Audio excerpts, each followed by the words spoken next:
اور جلسہ سننے والا بے ہوش ہے. ذرا ان لچوں اور لفنگوں کو کہہ دو کہ ہم سچے حسینی ہیں اس لیے کہ ہم حسین کا ذکر سن رہے ہیں. ذرا سا بیدار ہوئیے. میں خاموشی کے ماحول میں جلدی تقریر نہیں کرتا، اور اب نہیں جاگو گے تو کب جاگو گے؟ وہ لوگ بولنے لگے جنہیں بولنا نہیں آتا تھا، اور جنہیں بولنا آتا ہے وہ خاموش ہو گئے. اس لیے گرمی بہت زیادہ ہے، لیکن یہ تو دیکھ رہے ہیں نا کہ آپ سید الشہداء کانفرنس میں بیٹھے ہیں. تو بیداری لائیے. حضرت کے حکم کی تعمیل کرتے ہوئے بہت لمبا خطاب نہیں ہوگا، لیکن جو ہوگا انشاءاللہ اچھا ہوگا. اور میں چاہوں گا کہ تاریخ کربلا کا کچھ حصہ، کچھ چیپٹر اس جلسے کے مناسبت سے آپ کے سامنے پیش کرتا ہوں. اگر تیار ہیں اور درود شریف یاد ہے اگر آپ کو تو پڑھ دیجئے ایک بار.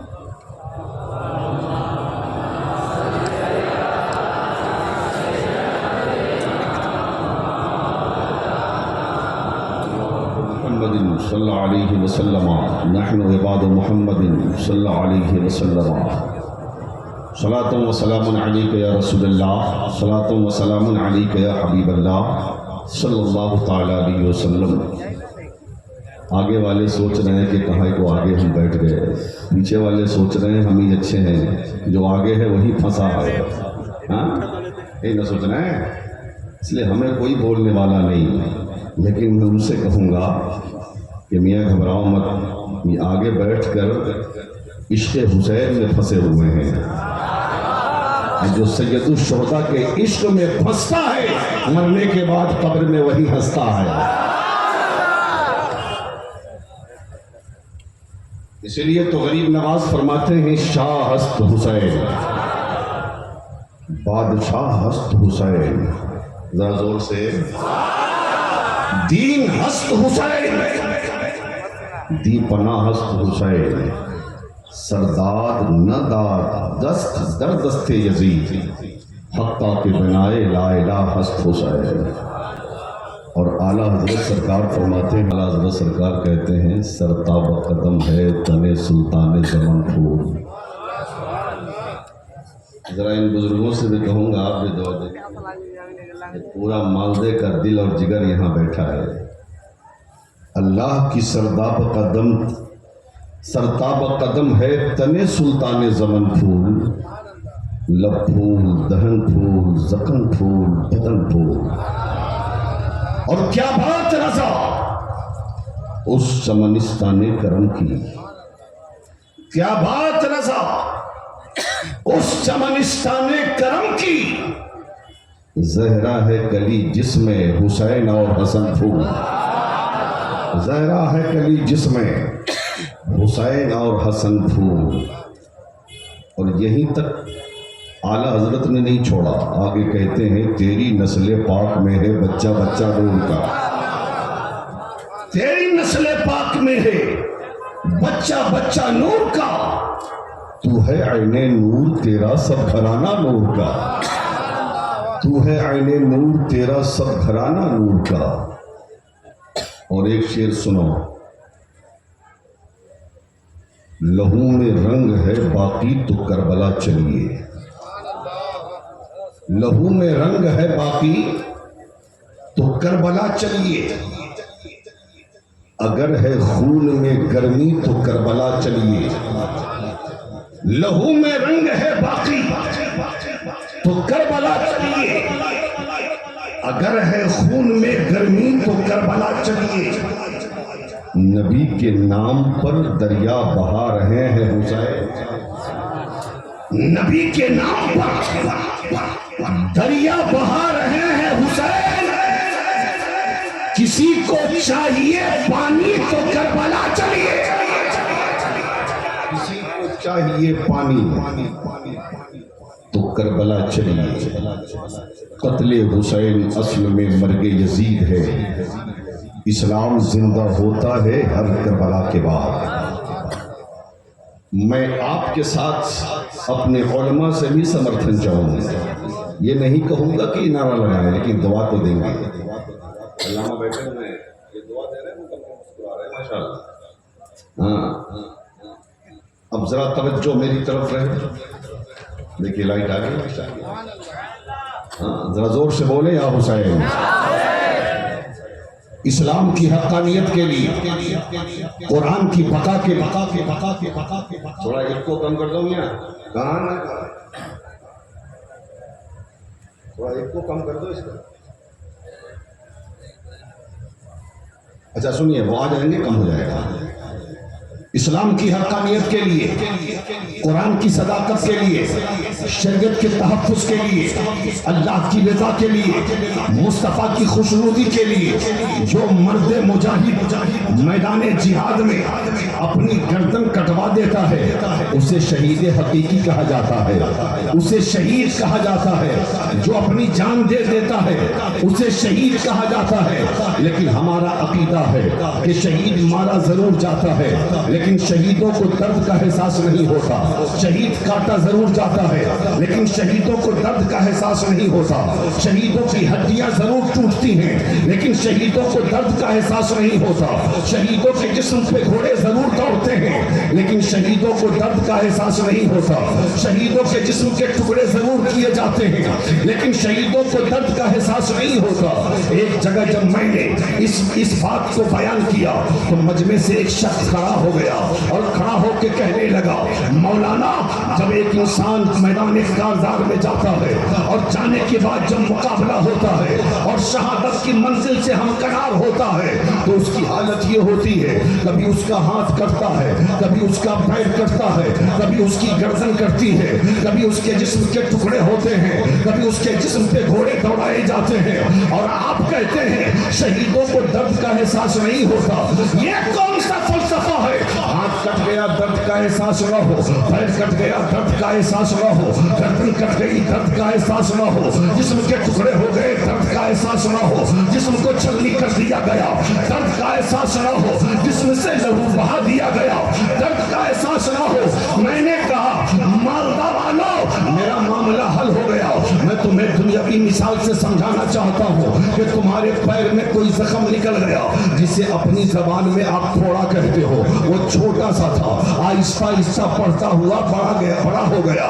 ایک دن کسی دوست نے کہا میاں تمہارا زخم بہت بڑا ہو گیا ہے، تمہارا پھوڑا بہت بڑا ہو گیا ہے، ایسا کرو مالدہ کے کسی بڑے سرجن سے دکھلاؤ، کسی ڈاکٹر سے دکھلاؤ، کہیں ایسا نہ ہو یہ تمہارا زخم تمہاری جان کے لیے خطرہ بن جائے۔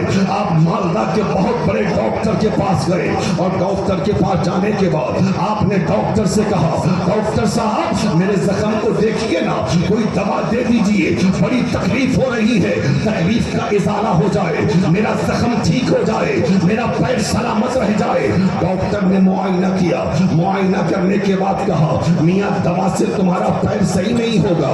پھر کیسے ہوگا؟ کہا آپریشن کرانا پڑے گا۔ کہا آپریشن کا مطلب کیا ہے؟ کہا جہاں پر زخم ہے وہیں سے پیر کاٹنا ہوگا، اگر تم نے پیر نہیں کٹوایا تو ہو سکتا ہے زخم کے جراثیم پھیلتے پورے جسم میں سرایت کر جائیں اور ایک دن وہ آئے کہ اسی زخم کی وجہ سے تمہاری زندگی کا خاتمہ ہو جائے، تمہیں موت واقع ہو جائے، تم دنیا سے رخصت ہو جاؤ۔ اس لیے فیصلہ کر لو، سوچ لو، پیر چاہیے کہ زندگی چاہیے، ہڈیاں چاہیے کہ زندگی چاہیے، گوشت چاہیے کہ زندگی چاہیے، ہاتھ چاہیے کہ زندگی چاہیے۔ آپ نے تھوڑی دیر سوچا اور سوچنے کے بعد آپ نے کہا ڈاکٹر صاحب اگر پیر نہ رہا تو بغیر پیر کے زندگی جی لوں گا، اگر ہاتھ نہ رہا تو بغیر ہاتھ کے زندگی جی لوں گا، اگر آنکھ نہ رہی بغیر آنکھ کے زندگی جی لوں گا، لیکن اگر زندگی نہ رہی تو پیر لے کے کیا کروں گا، اگر زندگی نہ رہی تو ہاتھ لے کے کیا کروں گا،